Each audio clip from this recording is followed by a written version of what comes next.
Hey guys, what's going on? The Microphone Messiah. Before you listen to this live event or pay-per-view recap, please like and subscribe on all podcast platforms. Google Podcasts, Stitcher, Apple Podcasts mainly, or go to our YouTube channel, The Bulletcast. Like, share, subscribe. Do it. Do it now. Do it. Do it now. Hopefully you've done it by now. Alright, here you go. Here's your recap of WWE NXT in your house!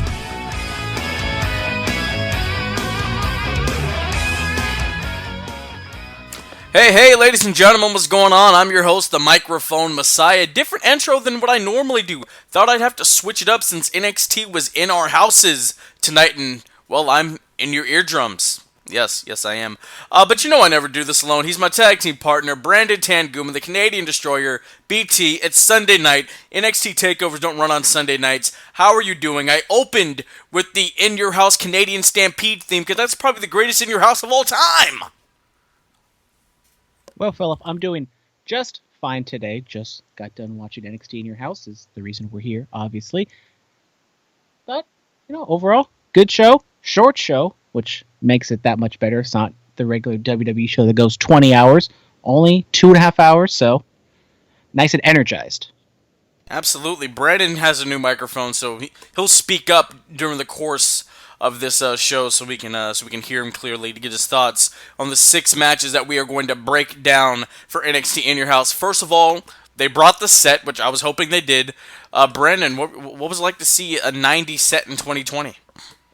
I was wondering if they were going to bring it back.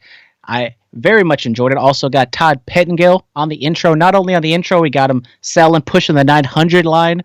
They definitely went in hard on the 90s retro feel. We even got DX trying to figure out how a PC works. Overall, I mean, as someone who, yes, I was born in the 90s. I didn't live through it. I was a child at the time, so I don't have that much nostalgia for it. And NXT is, well, I guess in the ratings, NXT is a much older audience, but the crowd that shows up to the shows is a much younger audience. So I don't know exactly if this, was good for the audience that they attract, but I enjoyed it. It didn't go too over the top. It wasn't too corny. Did also like the Ico Pro ad with Adam Cole, baby. Oh, I kind of popped. I was like, haha, Ico Pro, that's funny. I did pop for Hunter and Sean not knowing how to use that dial-up internet. Here we are, 25 years later. I'm still messing with it. You gotta love it. Alright, ladies and gentlemen, the 25-year anniversary of In Your House. So NXT decided to adopt the moniker. Shotzi Blackheart, Mia Yim, and Tegan Nox go up against, I want to say, Sonya Deville Jr., but she's bigger than her.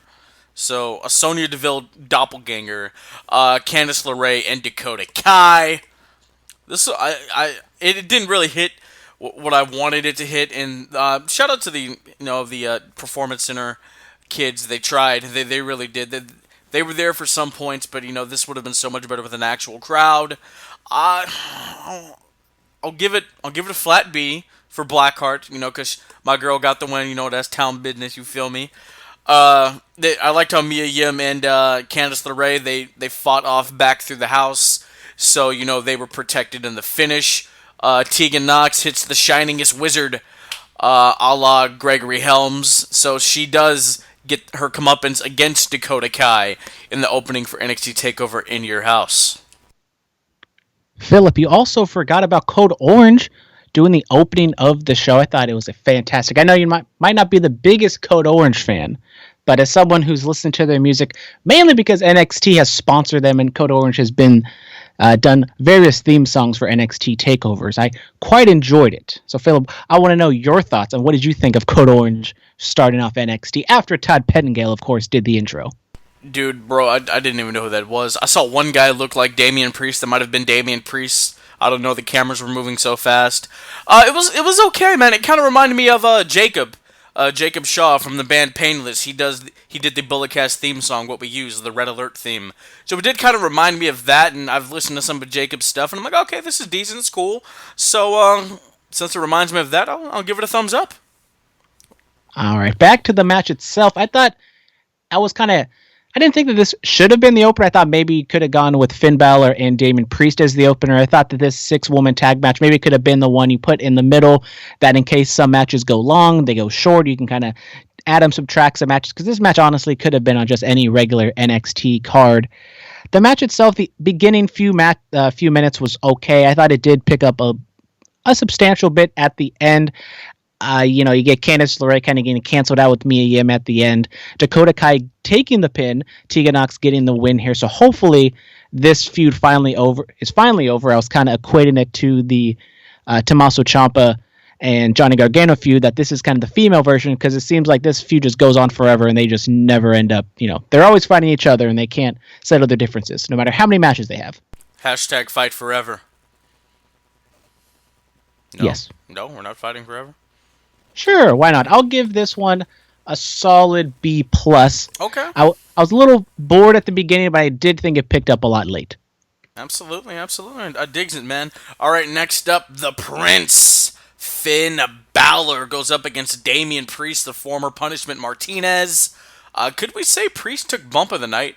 I know Johnny took a hell of a one, but my man Priest just went spine first. Spine on the pine on those steel steps when he tried to throw Balor out to the ring floor. This was hard hitting. They did decent work. Priest really showing his agility, hopping over the top rope, and of course the big avalanche flatliner that he hit. But all in all, a coup de grace to the back of Damian Priest's head, then a regular coup de grace to the sternum.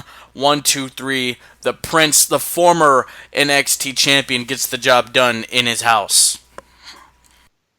I quite enjoyed this match. I thought possibly, you know what? I'll say it. I thought this was my favorite match of the night. It only goes about 13 minutes, which I'll I agree kind of with was you. I'll agree with you, shocked to absolutely. see. I thought it maybe went a little bit longer just because I thought the action was just so good.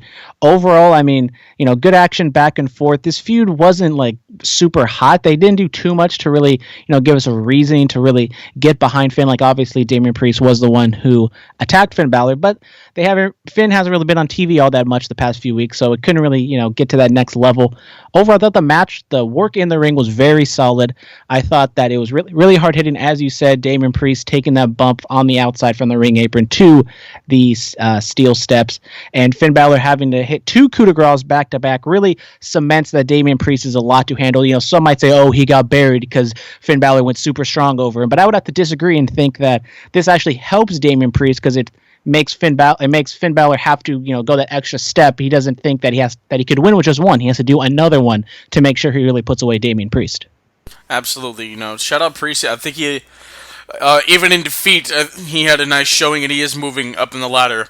I do believe in the NXT rankings. Maybe he'll have an opportunity at the next match that we're going to talk about, because it's for the NXT North American Championship. Oh, by the way, what grade are we giving Priest and Balor? I'll give it a nice B plus, man. As I said, I thought this was my favorite match of the show. I thought this was the best match of the show. I will give it a solid A minus. Thought it was really good. Maybe you could have added a little bit more, but I've been one to say that with this, since there was technically a crowd, but I'll still call it the no crowd era of wrestling. I would say that if you added a little bit more time, maybe they could have been a little bit better, but then also maybe it could have been a little bit worse because they might have been overstaying their welcome. So I'll give it an A minus. All right, absolutely. All right, next up, and oh god, this was good. I haven't watched NXT on a weekly basis in quite some time, but this was good. Just seeing the video package, because WWE's video packages are always extraordinary, and I didn't realize Johnny Gargano was using keys now in his matches, and then he sees Doc Hendricks on the wall in his house. He literally uses his quote unquote key to success that he's used against Keith Lee before, and locks the house door of the In Your House set because NXT is the house that he helped build. It was subtle, but it was brilliant. I loved it. I loved it. And the bump that he took, Brandon predicted this when they first put up those plexiglass barriers, kind of like a hockey rink, that somebody was going through one. And Johnny, he got pounced to the ounce through that thing there, boy. You know what? It was hard hitting. There were near falls. A minus. A minus, just for the storytelling that was in this match. I said I loved Balor Priest more for the in ring aspect, but just the storytelling and the subtleness of stuff like that, I'm gonna give this an A minus. Might be my highest grade for a match on this card. I think I'll agree with you. I think I'll also give this one an A minus. Still would say that I liked Finn and Priest a little bit more. There was definitely a good story going into this. Maybe the exact angles and stuff they did during NXT wasn't the best. I wasn't the biggest fan of the Mia Yim and Keith Lee, uh, mockery of what Johnny and Candice was doing. But overall, I kind of expected to this be one of the, if not the best worked matches of the show, and I think that they definitely delivered here. Johnny Gargano being the undersized heel and Keith Lee kind of being the oversized babyface, there is a little bit of a disadvantage in this match, but I definitely think they did mesh well together. Johnny, I mean, obviously he cheated at the end, but for the most part, it was just a very well worked, back and forth match. The women did get involved at the end, but it didn't really play into the finish. I thought it was a good false finish with Johnny bringing the key back out of his tights, which you knew that key was going to bring that thing was going to come back eventually. But Keith Lee kicks out. They go back and forth for maybe 2-3 more minutes, and then Keith Lee gets the win. Very enjoyable match, and also shout out to Keith Lee with the fantastic ring attire. Oh, shout out to my homie Keith. All right, next up we gotta talk about my boy, the Velveteen Dream. He goes up against Adam Cole, baby, in his 372nd day as NXT champion. He won it last year. Was it June 1st or 2nd at a takeover that should have happened in the Bay Area, but you goddamn Saudis. Anyway, it was a backlot brawl. The first time we've had a backlot brawl in WWE in, 24 years? But the first time we've ever had it in NXT history. Not Kyle O'Reilly, Roddy Strong, Bobby Fish make a run in. Adam Cole goes through a windshield. Dexter Lumis, the former Samuel Shaw from Impact. I didn't know he was feuding with Roddy Strong, and I kind of liked that. I did. Locking guys in trunks and being a creepy stalker. That's basically what his gimmick was in Impact, and driving away with those bodies. I getting his OJ on. I don't know, but I liked it. I really, really did. All in all, Adam Cole, baby, is still the NXT champion. He's adopting traits from his girlfriend. She's a role model, and he's become a role model champion in NXT. Sorry for the dream. So for the remainder of Adam Cole's NXT championship run, the Velveteen Dream can no longer challenge for the title. I wasn't the biggest fan of this match. I feel as though they could have just had a regular run of the mill, hardcore style match, and it could have been just as good, maybe even a little bit better. I didn't like the lighting. The backlot brawl was kind of dark. You had the headlights kind of, being overblown. It was kind of hard to see at times. And I kind of thought that obviously Dexter Lumis was going to get involved. The other members of Undisputed Era were going to get involved, and they kind of canceled each other out. The work itself was fine. I just wasn't the biggest fan of it because it was just, I feel like they can just do so much better if it was like a regular standard hardcore match in the ring. You don't have to worry about the gimmicks. And they didn't really go too over the top. I was thinking that maybe it was going to be kind of, the original backlot brawl where it was going to be kind of kooky, maybe not, funny per se, but there was going to be kind of a lot of over the top antics. And they didn't really lean on that. It was definitely more a hard hitting, backlot street fight. And that aspect, I think, worked at times, but I just think it didn't really click overall. If you're going to, compare it to all the other quote unquote, pre-taped cinematic matches we've had thus far, I think I would probably say this is my least favorite out of all the ones in WWE. Well, I think I'd put it above the Money in the Bank match. I didn't really like the Money in the Bank match at all. So, those two are kind of at the bottom, and I think all the other ones were, I enjoyed all the other ones, with the Boneyard match still being the top tier of these cinematic matches. Oh, well, that kind of takes us into a fan mail question, Jack of all trades. After the backlot brawl, guys, how do you rank the WWE cinematic matches? I go Firefly Funhouse, what is it, the Boneyard, Cole and Dream in the backlot, and then the Money in the Bank. Now, I mean, Brandon, how do you rank them? As I said, I thought the Boneyard match I thought was the best just because it was, a fight. Yes, there was some kooky aspects to it, but I think it definitely worked. And it was the first one, so that always helps. I really enjoy the Firefly Funhouse. I know that can be kind of a polarizing topic. I thought that they told a really good story, even though maybe some of the antics kind of got lost on some people. And then I think there's a pretty substantial drop off. If you're going to put the Stadium Stampede match, I put it right in there, but kind of a little bit behind those first two matches. And then, if we're going to, we're going to give this match a grade. I'd probably give this like a C. So, if I give this a C, I don't even remember what I gave the Money in the Bank match, but maybe like a C minus. So, Money in the Bank match being the worst, and then this match being a little bit better just because there was a lot more just standard wrestling, not antics and trying to be funny, which NXT doesn't do funny all that often, but when they do, it kind of hits. But Dexter Lumis was trying to draw on this past weekend. That definitely did not hit. Yeah. Going with the Backlot Brawl theme, I thought Dream was going to get disclothed and have lingerie on like Goldust did back in the day. I did pop when Morrow said I thought he was going to show up in a little red Corvette, kind of still playing the Prince theme. The one thing I did like how all the cars were around the ring, it's kind of like a drive-in movie. I was like, oh, okay. WWE is doing these cinematic matches. This is going to be a cinematic experience. A movie is a cinematic experience. I see what you did there. I liked that. But all in all, I will give this a C, not a minus, not a plus, just a regular C.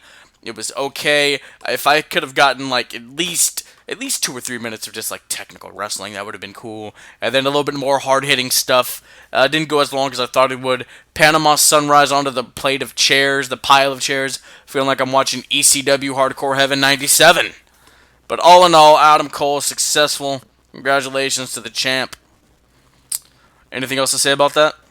Maybe drive-in wrestling is the future during this current pandemic, Phillip. I don't know. I'm just having an idea thrown out there. Oh yeah, and then you dial up and you can chant or something. I don't know.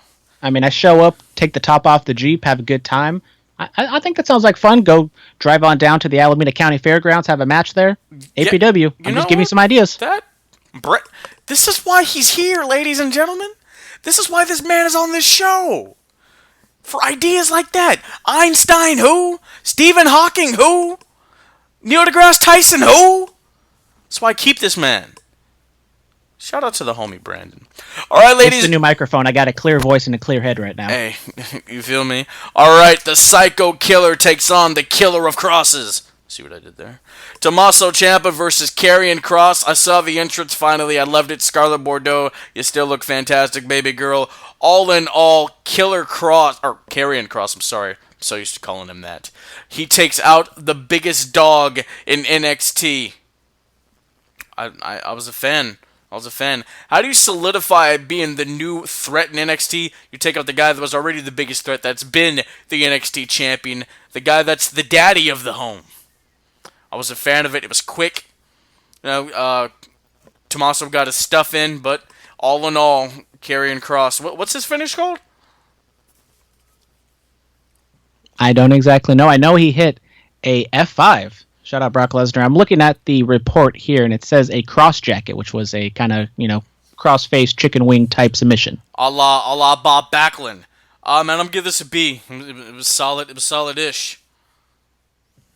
I pretty much thought that this was what the match was going to be. Not a squash per se, but a very dominant win for Karrion Kross. As you said, Tommaso Ciampa gets a little bit of offense in, hits his draping DDT for somewhat of a believable near fall. The match itself goes a little bit over 6 minutes, but I think it didn't feel short. It didn't feel too long to where it felt like, Karrion Kross really had to, break a sweat to beat Ciampa.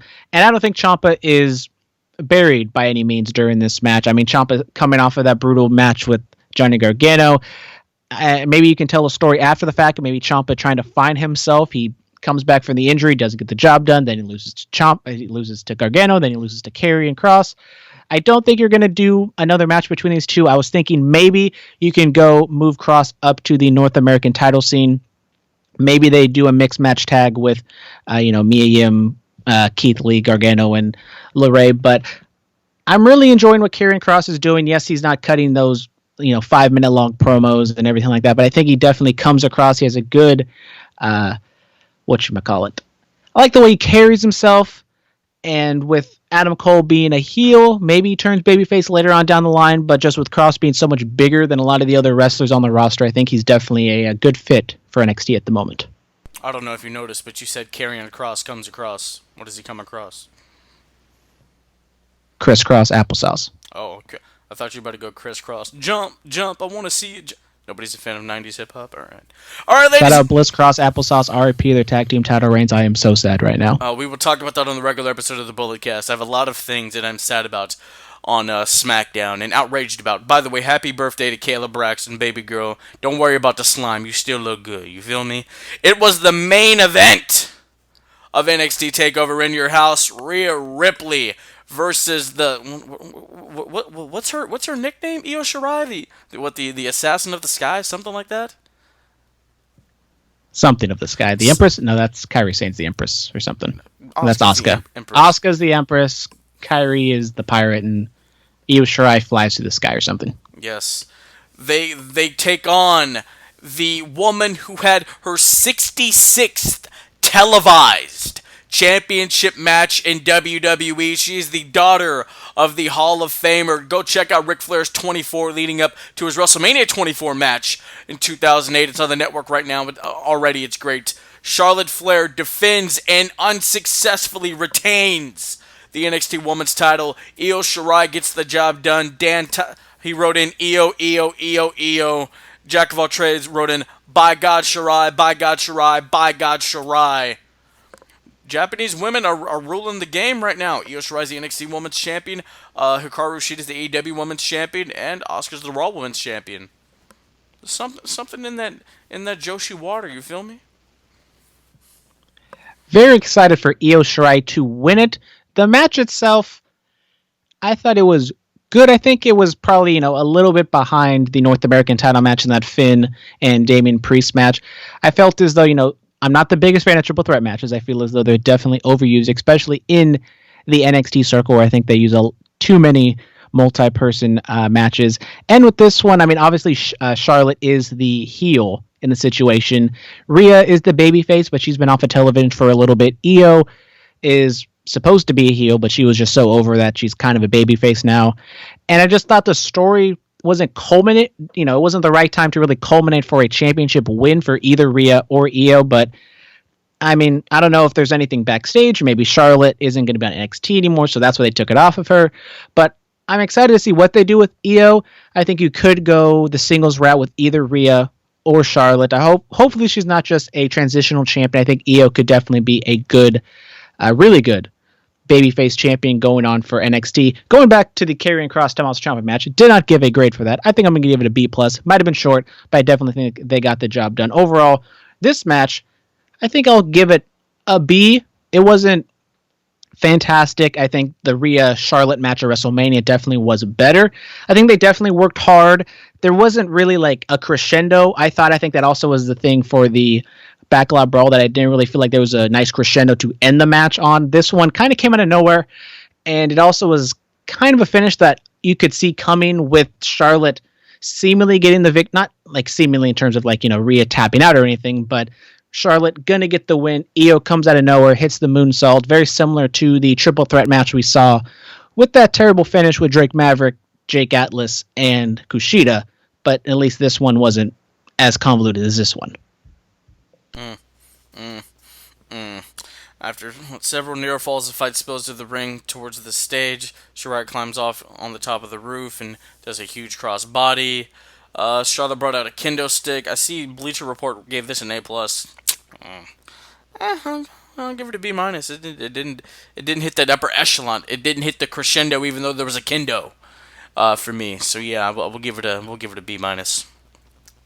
Yeah, individually, I've seen much better matches from all three of these women. And not saying that, it was a bad match by any means, but I just feel as though the story and everything in the match itself, it just didn't feel like, that next level to really take it to that B+ A range. Maybe they can, turn something up. Hopefully they go on with a singles match. I don't know if you want to do Io and Ripley. They've kind of done that. Maybe you do you get another woman in there. Dakota Kai did just lose, so I don't know if you can go that route. On the heel side, it's maybe you go Candice. I mean, Candice LeRae didn't lose. You could go that route with Candice and Io kind of both being undersized. You don't have to worry about Candice being such a small heel, just like Johnny. But who knows where the women's division goes now for NXT? Yeah, you know what I think you do since Johnny lost to Keith. You have a number one contendership match between not Io, she's the champion. Jesus, between Mia Yim, and Candice LeRae, and Candice gives one up on Mia, and then she goes and challenges Io for the title. I think that's perfectly fine. Out of that way, out of the two couples, one got the job done and the other one didn't on both sides. And the fact that Mia Yim has a move called Soul Food, I kind of popped for that. I'm not gonna lie. Yeah, I could see maybe Io be a transitional champion. I hope not. I'm really high on Io, and I think she can do a lot for the women's division. I could see maybe this being a transition into Candice, just because I know, NXT likes having that heel champion and really crescendoing with the babyface getting that victory. Rhea, I think obviously is the top tier, the person that NXT definitely wants to build around. Maybe Rhea Ripley gets called up to the main roster, and that's why she's not really getting the title at this point. I mean, at the end of the year, 2019, when life was good, 2019, 2019 might have been a crap year, but 2020 is blowing it out of the water at this point. Rhea Ripley definitely has kind of gone all downhill from here in a kayfabe terms. Absolutely. Well, ladies and gentlemen, we have had it. It's done. NXT Takeover in Your House 2020. Brandon, what's your overall grade for the show? Overall, quite enjoyed it. 2.5 hours. Two matches I really enjoyed, as I said, Keith Lee, Johnny Gargano, Finn Balor, Damian Priest. There was not a bad match on the card. Yes, I might have been a little dismissive of the Backlot Brawl. Overall, I will give Takeover in Your House maybe grading a little bit on the curve because of the environment. I'll give it a B plus, 87%. Still think it's on the weaker side of Takeover shows, but Takeover is by far and away, the most consistent show that WWE or any wrestling promotion really puts on. And when you're really trying to decipher what the ranking is for these Takeover shows, it's really hard because everyone is a great show. This one is a good show, but I just didn't think there was that one special match that really put in that upper echelon of Takeover. Absolutely. I'll go like an 83 or an 84%. Not high, not kind of somewhat in the middle on the lower end.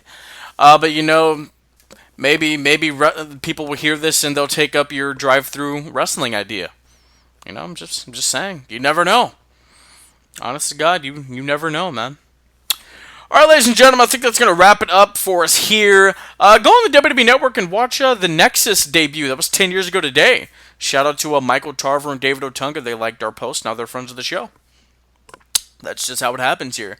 We're coming to you on Thursday with our regular episode of the Bullet Cast. We still have to do that bonus top 10 wrestlers thing. We'll probably do it Wednesday or Monday, depending on how we feel. All right, ladies and gentlemen, NXT Takeover in Your House. It happened. We're done. Stay clean, stay strong, stay safe, stay quarantined.